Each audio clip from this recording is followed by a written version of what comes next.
It's a lovely good evening and welcome to Camnet Main News. To present, my name is Jeffrey Ziambo. Top stories in the news tonight. Government lifts ban on the importation of onions and potatoes amidst rising commodity prices. The court restrains KAMBWILI from commenting on NDC affairs. Chief MPUKA of LUANGWA accuses area lawmaker of sabotaging the mining prospects in the area. In international news, Ethiopia's Prime Minister admits Eritrean soldiers entered Tigray region. And in sports, CHIPOLOPOLO takes on Algeria on Thursday. I'm Ambassador Frank Mutabila. My 50 years journey in the media has now taken me to Camnet television. I'm very excited to join this amazing inner family. The importance of governance issues cannot be overemphasized. Every Tuesday at 20:45, I'll be going under the skin of a governance issue with my guest.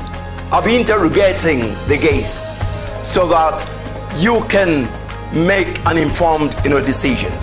I'll be coming on every Tuesday at 20:45 with Frank on Camnet.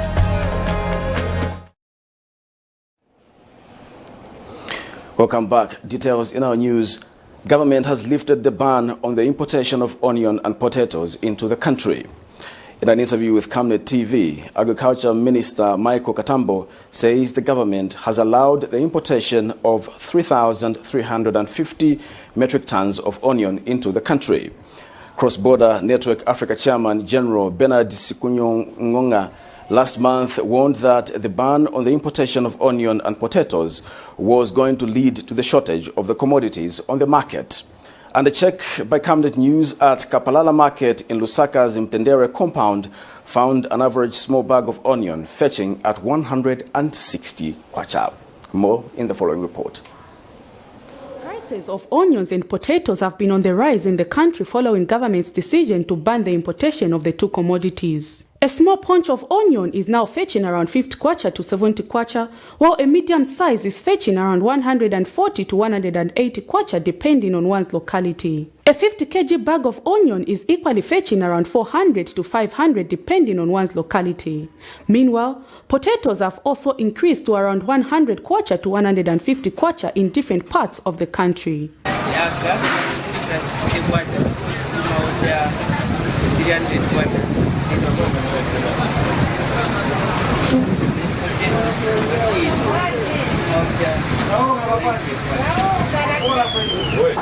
The hike in the prices of the two commodities has raised a lot of concerns by consumers, who in most cases are the most affected by the decision made by those in power. However, Ministry of Agriculture Michael Katambo has told this reporter that government has lifted the ban and has allowed the importation of 3,350 metric tons of onions to cater for the shortage. 1,350 metric tons to be imported within the country. We put these restrictions because if we are producing that which can satisfy the local market, then we put these restrictions. Now that we have a shortfall in the supply, engaging the stakeholders, we have allowed the importation. Cross-Border Network Africa Chairman General Bernard Sikunyo had warned that the decision by government to restrict the importation of the two commodities was a misplaced priority as it was done at the wrong time. If today somebody wakes up to say, no, now we are not going to import onion, it is shocking. I want to appeal to the Minister of Agriculture now. Can you call for the similar meeting so that we can hear from those? If there are farmers who are telling you that we've got onion, then we'll be very glad to send 20 trucks and buy that onion. Because our imports every week, starting February, is 20 to 25 trucks. So if they are able to give us 100 trucks per month, that is well and good. But because that is the consumption of the country. As I'm speaking now, go to ShopRite, you not find a pocket of onion. Pick and Pay, you can't find a pocket of onion. Because there's nothing in the country. No farmer can supply them. So to me, it's a good thing, but it has been done wrongly. Can the PS call again the National SPS Committee so that we can discuss and give them the correct situation, because we are the importers. Zambia consumes over 150,000 metric tons of onion per year, while the production capacity has remained low in the country. It is a wake-up call for farmers in the country to take advantage of the readily available market for onions and potatoes and venture into the production so that once the ban is imposed, the country will not have to run out of the commodities. Prudence Chota, reporting for Camnet TV News. Meanwhile, Mr. Katambo has handed over 21 million kwacha to 11 cooperatives under the matching grant facility of the Enhanced Smallholder Agribusiness Promotion Program, ESAP. He says farmers belonging to the 11 cooperatives will be engaged in the production of rice and soybeans, among other legumes. And International Fund for Agricultural Development, IFAD Country Officer Brian Kapotwe has urged farmers receiving the grant to put them to good use in order to ensure food security in rural areas. We have details in the following report. Cooperatives in the country have received financing worth 21 million kwacha under the Enhanced Smallholder Agribusiness Promotional Program, ESAP, which is being implemented by the government of the Republic of Zambia and the International Fund for Agriculture Development, IFAD. ESAP is a $29 million United States 7-year program being financed with the support from the International Fund of Agriculture Development, IFAD, and will end in 2024. The program cuts across the entire agriculture sector and therefore covers crop, livestock, and aquaculture production. The Ministry of Agriculture is the major executing agency for ESAP and is supported by the Ministry of Fisheries and Livestock, the Ministry of Commerce, Trade and Industry, among other partners. Minister of Agriculture Michael Katambo says government is promoting commercialization through dissemination of good agriculture practice to farmers, as this is the most practical method of improving agriculture production and productivity. You are all aware that this event has been organized to disperse a total of 21 million kwacha to 11 cooperatives from Western, Central, Eastern, Mchinga, Northern, and Copperbelt provinces. I therefore wish to state that this is a clear demonstration of your government's commitment to empowering small-scale farmers with huge potential to increase production for purposes of upgrading to medium and large-scale farming levels. Through this ESAP, government has established training programs on farming as a business, which will provide essential agribusiness support services to 56,000 small-scale farmers. Today, we are here to witness the awarding of the certificates and the checks to the first 11 cooperatives that have successfully undergone the agribusiness training and are ready for fresh financial support. These cooperatives will receive matching grants to support various agro enterprises in rice and soybean production. And International Fund for Agriculture Development, IFAD Country Officer Brian Kapotwe is optimistic that the project will enable food security for rural communities. You successfully enhance your capacity to engage in market-oriented production and to actively participate in the value chains of your choice. And these are legumes, rice, small livestock, or aquaculture. And so by adopting a farming as a business mindset and applying the improved technologies that you learned, you'll be able to increase the volume and the value of the agricultural produce that can be marketed by your household, which in turn will increase your generated income. The lessons that we received at our respective farm level have really made us change our mindsets. We are now taking farming as a business. And the end result of the outcome, if you like, is that we are going to have improved production. Farmers in the country should take advantage of the opportunity to get a piece of the cake from the $29 million United States grant meant to transform smallholder farmers into big businesses. Prudence Chota, reporting for Camnet TV News. The government has succumbed to persistent calls by the Agriculture and Technical and Professional Staff Union of Zambia on the need to unfreeze some positions at the Ministries of Agriculture and Livestock, respectively. The government has unfrozen about 1,800 positions so that they can be occupied by competent people at the two ministries.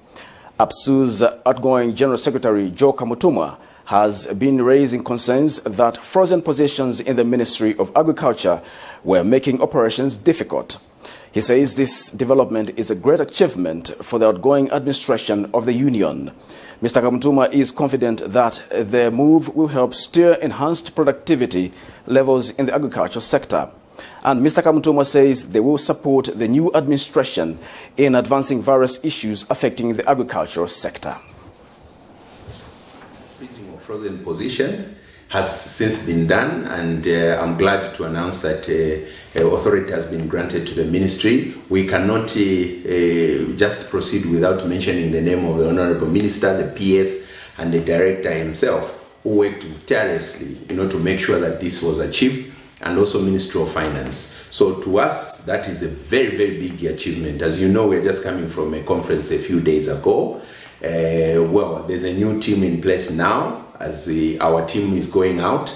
I think this is one of the major challenges that we would want to highlight to the members countrywide out there, that this is an achievement that we have done. Now, issues of confirmations, issues of promotions, issues of creating space for those that are in these frozen positions will be a thing of the past.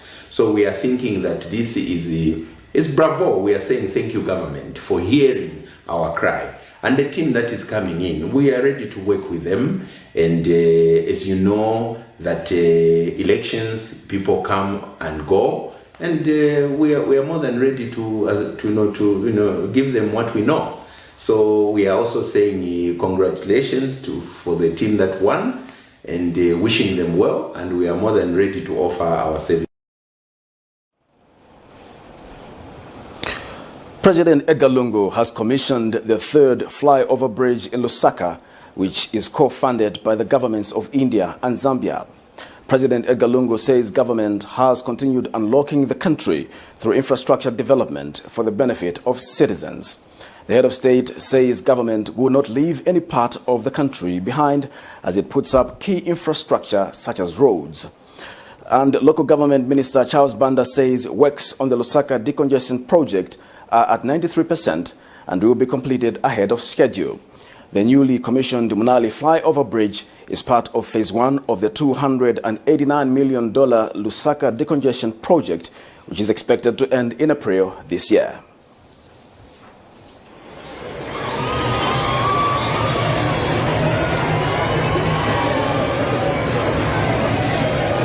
As we open the Munali flyover bridge to the public today, we are all cognizant of the role that this bridge will play in the flow of traffic within this road. This road is going to be wonders for those who go to the airport, those who traverse this area for business, and so on. So I am sure that tomorrow we will get very positive information today on the flow of traffic, especially in this part of town. Ladies and gentlemen, I heard someone say that roads cannot change people's lives. To the contrary, people's lives have been changed for the better. And the good news is that the transformation we are seeing today is for all to see. And the government is saying those who don't see are rich and deliberately and ignore them. I'm confident that the project will set a benchmark for superior quality and durability in infrastructure projects in the country. I believe that the ACCUSES Limited has done extremely well to measure up to the expectation of the government and the people of Zambia. Despite being faced with COVID-19 pandemic, since March last year, the company has stuck to its original timeline. The project is currently at 95% completion, with 93 kilometers of road network paved up to final asphalt layer. The project is expected to be completed ahead of schedule, and we expect to commission the Long Acres Flyover Bridge, Your Excellency, next month, as your DNA will direct. Now, the wind of change is blowing within the governing Patriotic Front Party as incumbent members of parliament face stiff competition from aspiring candidates in the adoption process. In the preliminary elections at constituency level, some serving members of parliament like Kampamba and Jonas Chanda lost the constituency adoption process, while Kabwata constituency is among the tightly contested constituencies. However, one of the hard-working parliamentarians, Given Lubinda, has opted out of the race. We have more in this report. It is that time again in the electoral process when political parties assemble the best 150 parliamentary candidates ahead of the general elections. The country will be going to the polls on the 12th of August 2021. The zeal for people vying for leadership is high, and in the ruling Patriotic Front, stakes are certainly high. It is not a secret that sitting members of parliament are feeling the pressure from the people aspiring to be leaders. Anticipating this competition, PF Secretary General Davis Mwela warned against bribing party officials for adoption. Now, for instance, in Lusaka, incumbent Munari constituency, Member of Parliament Professor Nkanduluo faces stiff competition from the likes of Bizwa Mutale, who has the financial muscle to pull a successful campaign, and not forgetting purported man of the people, Crispin Chinda. In Lusaka Central, Margaret Manakatwe is being challenged by Charity Lumpa, and Kabwata constituency has treated citizens to a game of who is the big spender between Clement Tembo and Danny Yenga, who mobilized large crowds when applying for adoption to claim popularity. Former Deputy Mayor Mulenga Sata cannot be ruled out for adoption, and the Wednesday news was the announcement of not recontesting the Kabwata seat by the man with a track record of success, Given Lubinda. Because the decision I made it in 2019, and I made that decision after wide consultation with my seniors in the party, with my contemporaries, and I have stood by that decision. Today, therefore, my dear friends, I've just come to confirm that I have not applied for adoption as a candidate, not for Kabwata and not for any constituency. And again, for the sake of avoiding any speculation,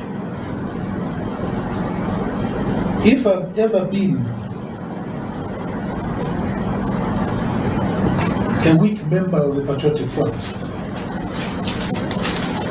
today I want to say I redouble my commitment to the Patriotic Front. Apparently, new faces are expected to be in parliament as the country was treated to a surprise in Bwanamukuba constituency. Sitting member of parliament Jonas Chanda lost the vote in the race to be readopted to stand in Bwanamukuba constituency on a PF ticket, getting 4 votes out of the available 20. The minister alleged that his rival bribed his way to victory, thus challenging the results. Meanwhile, Rashida Mulenga proved to be a popular candidate in Kalulushi constituency, getting majority adoption votes at constituency level, scoring 23, followed by incumbent MP Kampamba Mulenga with 16. Intra-party competition is certainly high in the PF, and the window of change of leadership within the party at constituency level seems to be imminent, and the party has affirmed that it will adopt popular candidates who will make it on the ballot. For now, we can wait and see. Patrick Soko, Camnet News. National Democratic Party, led by Joseph Akafumba, has sought an injunction against Chichimba Kambwili and his team. The injunction is aimed at restraining Mr. Kambwili from holding any activity in the name of the party. Interim NDC Party President Joseph Akafumba explains that all those that were acting in various positions should stop or risk being cited for contempt of court. Meanwhile, Mr. Akafumba has reiterated the earlier call that all those wishing to contest in various positions should start mobilizing themselves and join the winning party. And NDC Media Director Emmanuel Malite has appealed to all party members to ignore all maneuvers being undertaken by the KAMBWILI-led group, adding that whatever they are doing is illegal. Yesterday, we were granted an ex parte order of interim injunction against Honorable.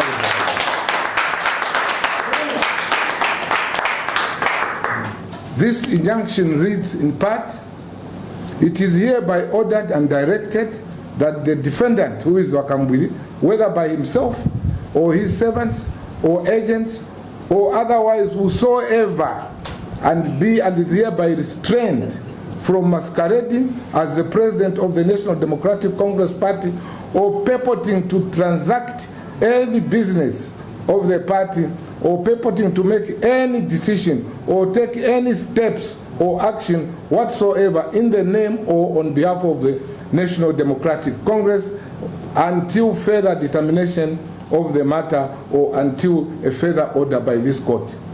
And in this matter, the inter partes for this injunction will be on 9th April 2021 at 8:30 hours before the Ndola High Court. The registrar, they have put it clearly that the status quo remains the same. They are not going to entertain or receive anything because the matter has been appealed by the Attorney General. Just to make mention, I reported this matter, it's before the police for investigation when there was an attempt again to lodge in a new constitution by two gentlemen, namely Fabian Ntale and Mr. Edward Simfukwe. So you see that they are trying by all means to do illegal things in trying to protect of what the illegal things that they are doing. Meanwhile, in his response to the injunction, the embattled NDC leader Chishimba KAMBWILI said he will respect the court's decision. The court has ordered an interpart, but temporarily they've been given a very temporal, restriction or injunction, very temporal. And we are going now for the court to hear them and the court to hear us. That's one. Secondly, these people were expelled on Friday the 19th. They have no loci standing whatsoever to sue anybody on behalf of NDC because they were expelled on Friday. They went to court today. Today is what? 24th. When they were expelled on the 19th, they have no local standing to sue me or sue anybody on behalf of NDC. But because the court has ruled and we respect the decision of the court, we accept that injunction and respect it, waiting for an inter-party hearing. After an inter-party hearing, you will see who are the real owners of the party. And by the way, they are saying we don't have a constitution. All these decisions they are making, if they don't have a constitution, NDC has no constitution, where are they basing it? For now, whether they have restrained him from being called president, we'll go ahead and run the party NDC as we have always run it. So like I've said, I'm happy that our administrative secretary is right here, the one that always calls us the central committee meetings. He's going to call for that central committee meeting, and at that central committee meeting, we'll choose the people that are going to represent the party for now. And like the president has said, this is a very, very temporary situation. Very temporary situation. And so the members out there, they should not even worry. They should remain calm. You're watching Camnet Main News. We'll take a break. We'll be back with more news after the break. You know I can take her a break. Yes, my dear.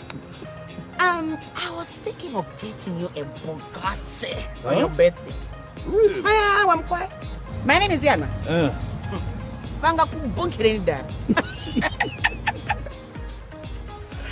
Don't worry, man.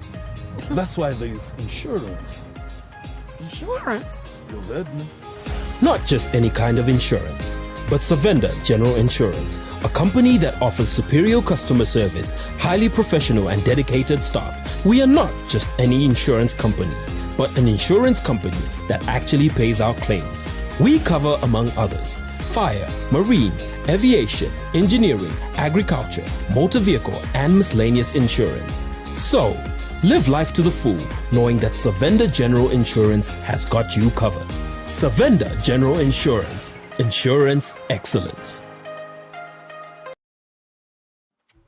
Dr. Bigron, musaibala komutienda ukuni gift na land. Uchenkubeti uibise mojo basayone. Oh!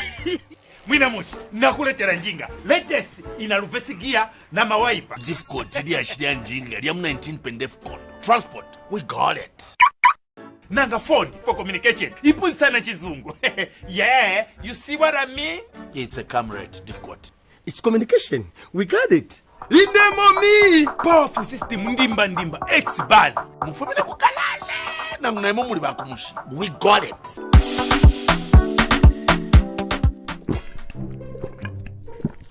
Yo Bikron, utole no leta nchemfule mungani.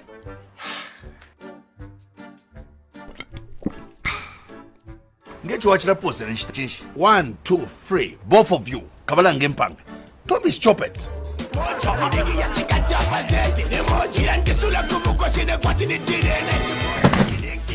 We got it.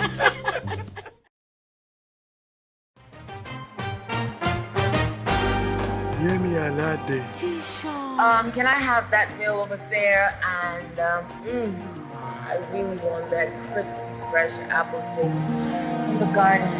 Can I have happy apple? I think I'll have my big bite 2 meal with happy waziwaka. Give us your Enjoy an appetizing big bite meal with an happy drink of your choice. A meal is not a meal without an happy drink. And now introducing Happy in a can. I'm Ambassador Frank Mutsabila. My 50 years journey in the media has now taken me to Camnet television. I'm very excited to join this amazing inner family. The importance of governance issues cannot be overemphasized. Every Tuesday at 20:45, I'll be going under the skin of a governance issue with my guest. I'll be interrogating the guest so that you can make an informed decision. I'll be coming on every Tuesday at 20:45 with Frank on Camnet.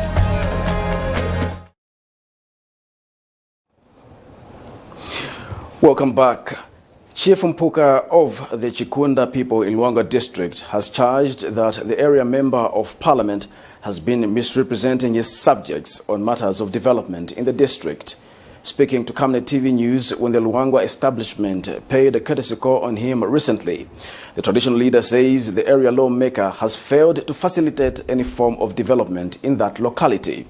He has cited the proposed mining activities which have dragged due to what he terms as poor negotiations by their government representative, Mr. Matthews Miti.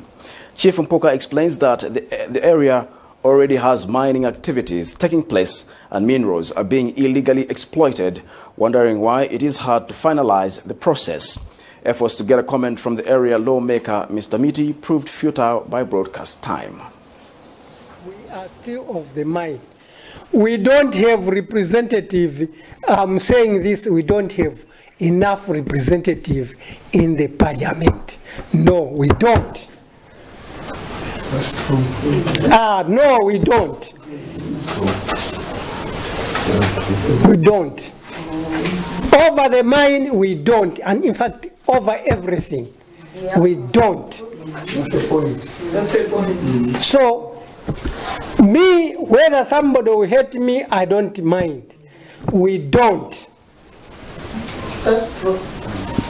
Ask Senior Chief Mburuma whether we have got a member of parliament. Ask him. He will say something also. No, we don't.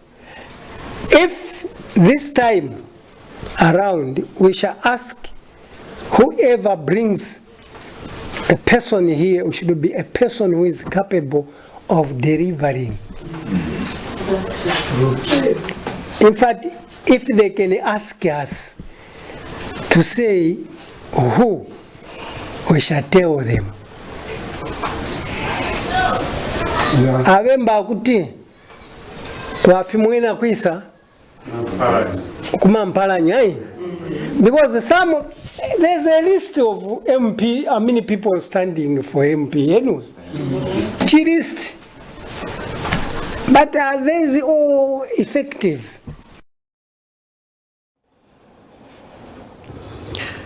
Mines and Minerals Development Minister Richard Musukwa has raised concern over the in-house fights among chiefdoms over minerals. Mr. Musukwa says the fights by traditional leaders are hindering development in the country, hence the need for chiefs to work together. Speaking Wednesday morning when he held a meeting with Chieftainess Mpasha, Chiefs Shikabeta and Chembe, all from Rufunsa district, Mr. Musukwa urged the traditional leaders to work in unity in order for the mining sector to benefit the Zambian people. It has been reported that the three chiefs have been antagonizing each other over minerals and lack of corporate social responsibility by investors in Rufunsa district. However, Mr. Musukwa says all license holders across Zambia have an obligation to help communities in which they operate. And Infinity Mine Director Mwelwa Chisha has pledged his firm's commitment to giving back to the community through social amenities. This is contained in a statement made available to the media by Ministry of Mines and Minerals Development Public Relations Officer Lucy Shower. The Lusaka High Court has granted an order for contempt of court proceedings to be commenced against Movement for Multi-Party Democracy National Secretary Elizabeth Chitika and Party President Nevas Mumba. The order has been issued because of the two defendants' decision to defy a court injunction which restricted them from holding the MMD party convention on the 20th of March 2021. According to an order signed by High Court Judge Mwape Bowa Wednesday, the court has been given liberty to applicants to start committal proceedings for contempt of court against the duo. We have more in this report. Involving the MMD party have continued in the Lusaka High Court, with now having the court grant an order for contempt of court proceedings to be commenced against Movement for Multi-Party Democracy National Secretary Elizabeth Chitika and Party President Nevas Mumba. This is according to an order by Judge Mwapewoa that the group calling itself Operation Save MMD, which sued the duo, are at liberty to start committal proceedings for contempt of court against them. The order is in relation with Dr. Mumba and Mrs. Chitika's decision to oppose a court injunction which was restraining them from holding the MMD party convention on the 20th of March 2021.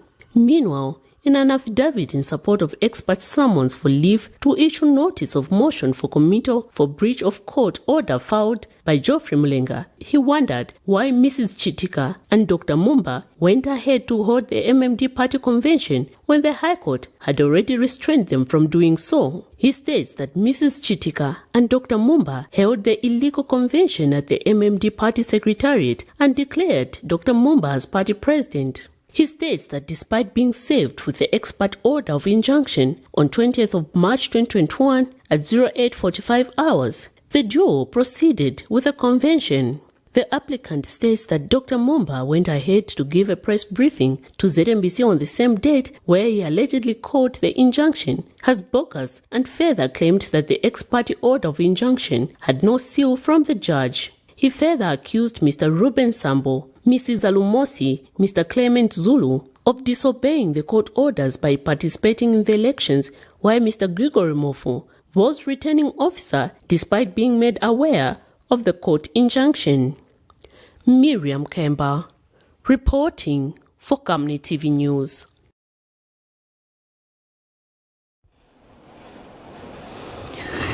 The Lusaka Magistrates Court has set 16th April 2021 as judgment in the case in which a 31-year-old man of Luanshya is accused of insulting President Edgar Lungu during a phone-in program on Millennium Radio after he closed his defense. This is in a case in which Fred Manya of Copperbelt is charged with one count of defamation of the president, contrary to the laws of Zambia.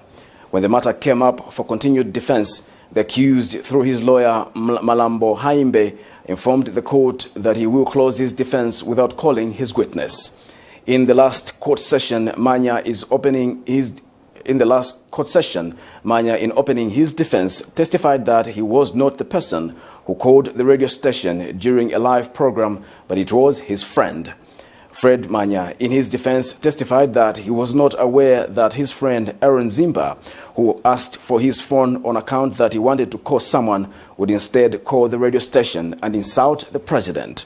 Previously, a state witness, Martin Akende, the station manager at Millennium Radio Station, testified that he was shocked and confused when a man who said he was from Kawe called the station during a breakfast show and insulted President Lungu, despite first commending the head of state for opening Mulungoshi Textiles in Central Province. Lusaka Chief Resident Magistrate Lamek Mwale has since set the 16th of April for judgment. A 32-year-old teacher of Lusaka's Charleston area has been dragged to court for allegedly defiling a 3-year-old girl in the toilet when she had gone to urinate. This is in a case in which Wesley Harawa, a grade 7 teacher at a named private school, is charged with one count of defilement contrary to the laws of Zambia. The accused case has been allocated before Magistrate Alice Walusiku for his trial. Facts surrounding the incident are that on the 13th of March 2020, the 3-year-old victim, who is in baby class, while at school, went to the toilet, and the teacher, described by the victim to have a lot of beards, followed her to the toilet and sexually abused her. It also alleges that before the act, the accused touched his victim's private parts, despite pleading with him to stop because it was painful.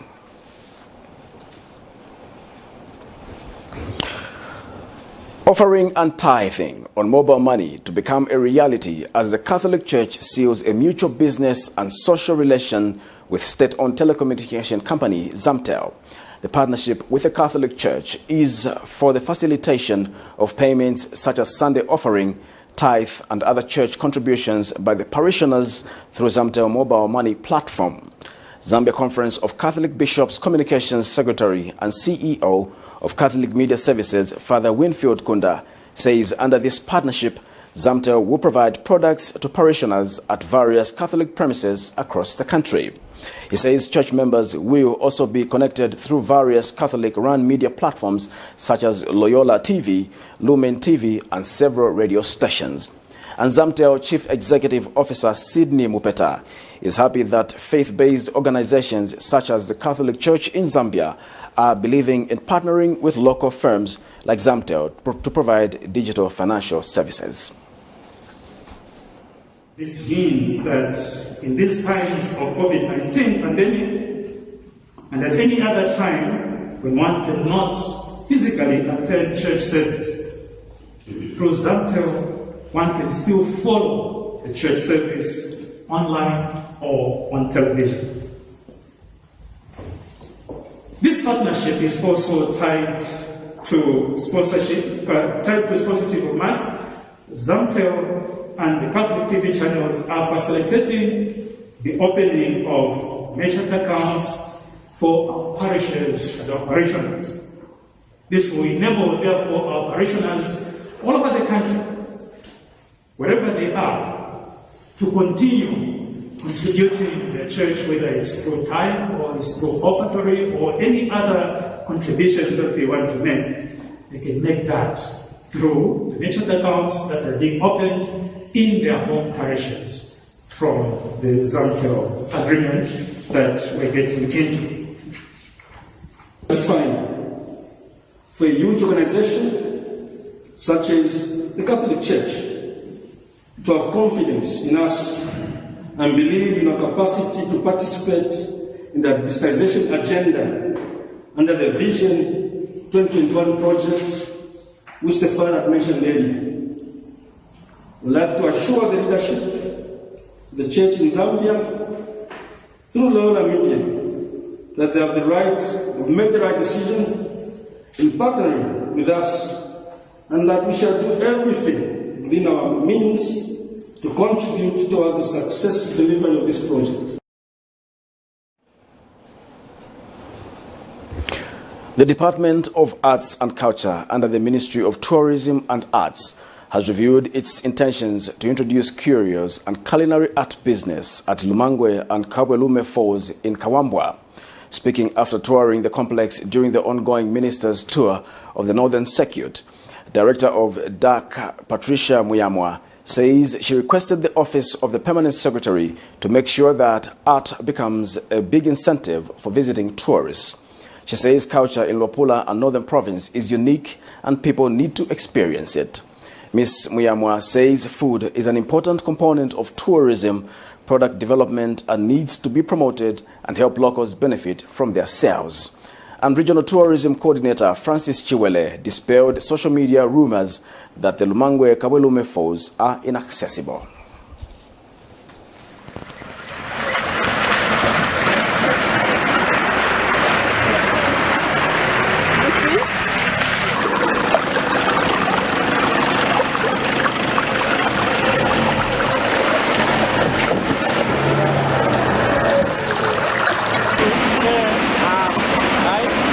Missing is that we have not utilized the full potential of what we can make happen at the falls, at both the KAMBWILI and the LUANGWA. We need to make it alive by bringing in curios to be marketed and traded, put it alive so that we bring in, people that are selling, foodstuffs, and advertise it a little bit more. People should not listen to speculations.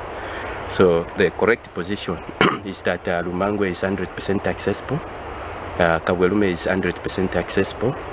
In fact, even the small worries which were there, I wish to thank National Heritage Commission through the regional office for facilitating their staff to do their homework.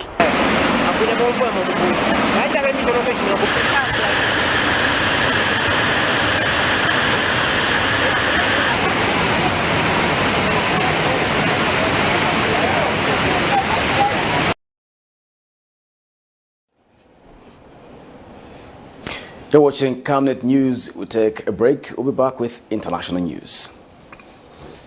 From time immemorial, we have had different types of lighting options, from those that can burn down our investments in minutes to those that dig holes in our pockets due to constant replacement and huge consumption of our ZESCO units. Savenda Electric introduces the new and advanced electric bulb with cutting-edge technology of LED that has low power consumption, gives out bright white light, and lasts up to 25,000 hours. Savenda Electric manufactures all types of LED light, like plastic LED fluorescent tubes, down lights, ceiling lights, outdoor fittings, and solar street lights made to customer specifications. Let's live on the bright side of life by choosing the wide range of Savenda electric lighting solutions that are available in all leading stores and supermarkets countrywide. For orders, call 0962 642 490 or email jnbunda@savenda.com or pchabula@savenda.com.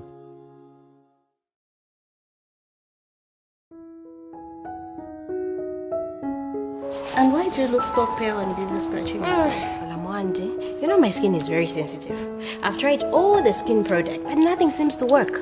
Have you tried Oracle Pure Glycerin? Oracle Pure Glycerin? What's that? Just give me a minute.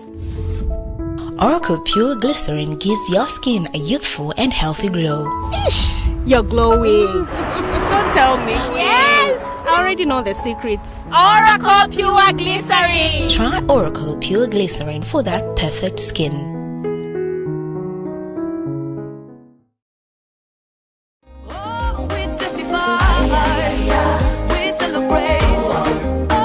Hello, I'm Deborah Lukalu, all the way from South Africa. You are watching Camnet channel, not just another channel. God bless you. Stay tuned.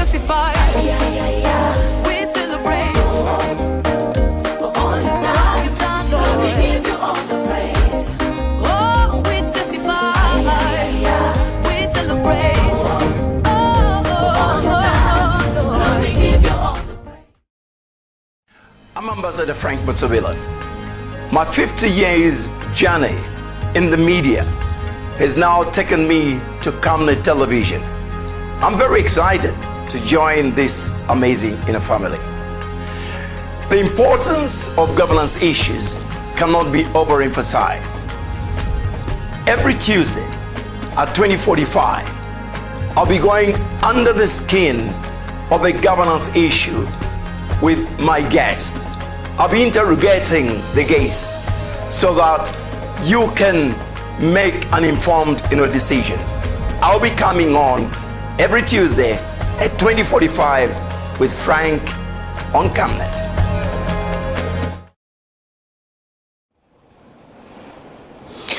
In international news, Ethiopia's Prime Minister Abiy Ahmed has confirmed for the first time that Eritrean troops entered the Ethiopian region of Tigray during the conflict that broke out 5 months ago, suggesting that they may have been involved in abuses against civilians.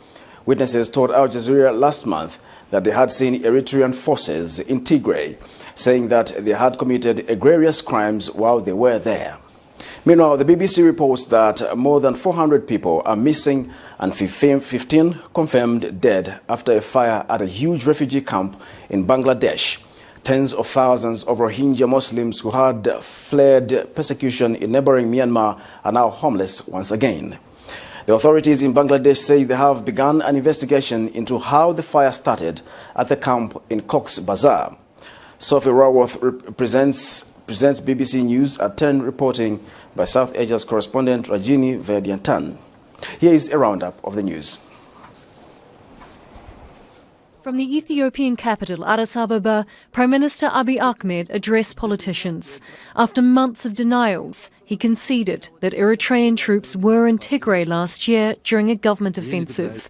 Witnesses say while there, Eritrean soldiers killed and tortured civilians. Ethiopia's history will never forget the care our soldiers got from Eritrea when they were running from death. We thank the Eritrean people and government very much for what they did, but we will not accept all the offences on our people by Eritrean troops. In November, Abiy launched airstrikes and sent federal troops into the region of Tigray, saying he was responding to attacks by the Tigrayan People's Liberation Front. He now admits Eritrean soldiers also entered Tigray, but said it was out of fear they would be attacked. He added Eritrea had promised to leave when Ethiopian forces were able to control the border. With regards to human rights violations, war is destructive. There is no question it harms a lot of people. There is destruction that occurred in Tigray. Disregarding propaganda and lies, there is information that indicates women were raped and there was looting.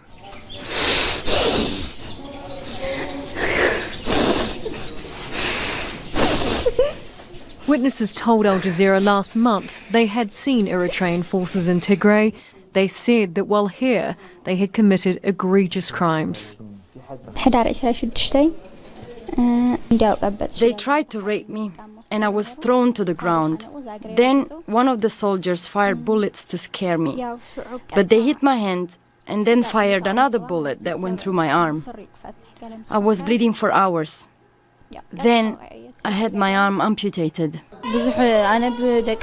Some girls and I managed to leave the village, but on the road we were caught by Eritrean soldiers. More than 10 soldiers took turns raping us.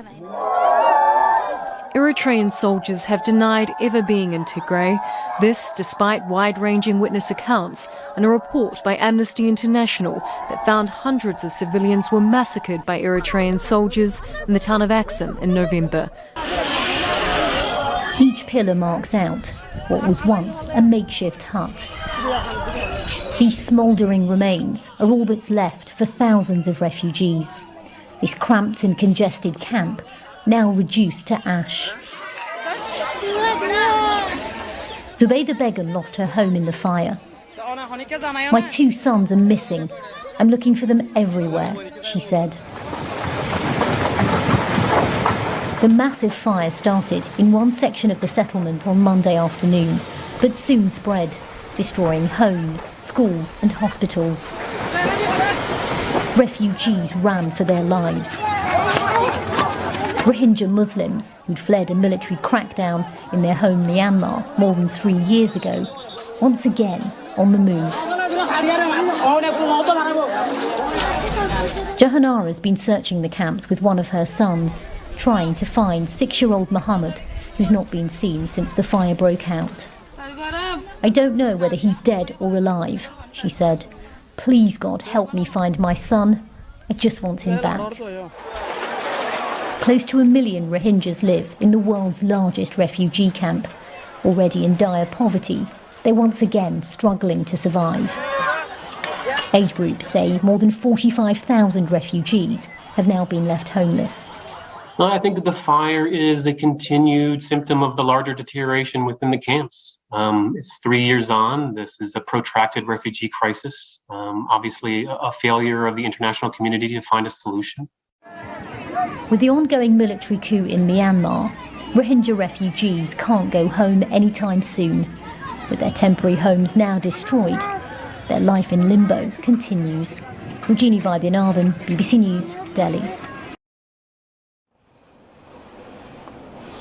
It's now time for sports news.